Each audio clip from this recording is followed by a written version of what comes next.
नमस्कार बच्चों, आज हम फिजिकल केमिस्ट्री की काफ़ी इंपॉर्टेंट टर्म्स डिस्कस कर रहे हैं। उनका फॉर्मूला, उनको कैसे सॉल्व करना है। ये दो टर्म्स ऐसी है जो दिखने में बिल्कुल एक जैसी लगती है, मोलैरिटी मोलैलिटी, एक सिर्फ टर्म का फर्क है, एक अल्फाबेट का फर्क है, बट दोनों में डिफरेंस बहुत है। तो दोनों का मतलब समझो क्या होता है। What is molarity? सल्यूट के मोल्स निकालो, ठीक है, दोनों में सल्यूट के मोल्स निकलेंगे, बट फर्क ये है मोलैरिटी में आपका सोल्यूशन का वॉल्यूम यूज होता है एंड मोलैलिटी में क्या होता है, सॉल्वेंट का मास इन्वॉल्व होता है।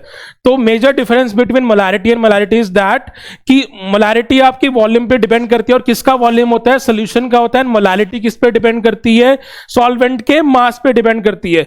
तो दोनों में एक चीज कॉमन है कि आपने सल्यूट के मोल्स निकालने हैं। कैसे निकालोगे सल्यूट के मोल्स?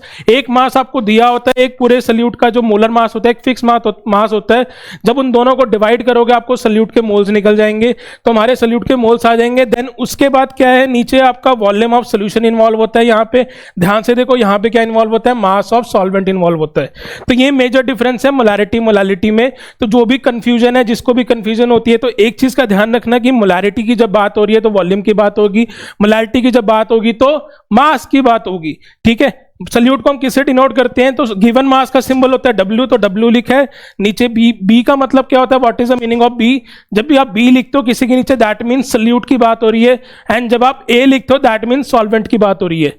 अगर आप लीटर ml में ले रहे हो तो आपको 1000 से मल्टीप्लाई करना है, एंड अगर आप ग्राम में ले रहे हो तो आपको 1000 से ऊपर मल्टीप्लाई करना है। तो ये है मोलैरिटी मोलैलिटी में मेजर डिफरेंस। मोलैरिटी डिपेंड करती है वॉल्यूम पे, मोलैलिटी डिपेंड करती है सॉल्वेंट के मास पे। तो ऐसी शॉर्ट ट्रिक्स देखने के लिए, ऐसे फॉर्मूले रिवाइज करने के लिए हमारे चैनल को सब्सक्राइब करें, फॉलो करें एंड शेयर करें।